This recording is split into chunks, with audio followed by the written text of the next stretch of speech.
So guys, ayan ang Dubai. Skyscraper. Ang dami mga yun ang Burj Khalifa. Sa gitna siya.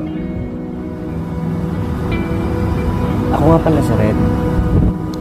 Isang OFW dito sa Dubai na umaasa na kumita ng kahit medyo malaki.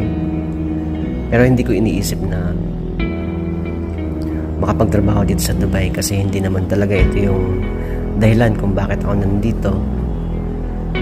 Mahabang kwento, kaya subaybayan nyo guys ang aking kwento sa aking mga vlog. Paki-subscribe na rin.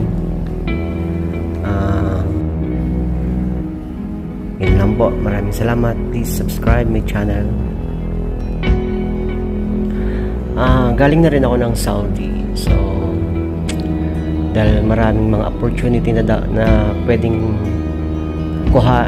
pwedeng puntahan, so nag-try ako mag-apply sa ibang bansa gaya sa Europe at ayun, okay naman, naging successful yung applications ko.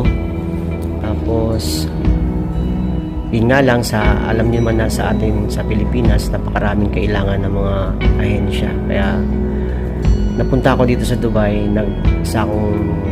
Yung una tourist visa ako,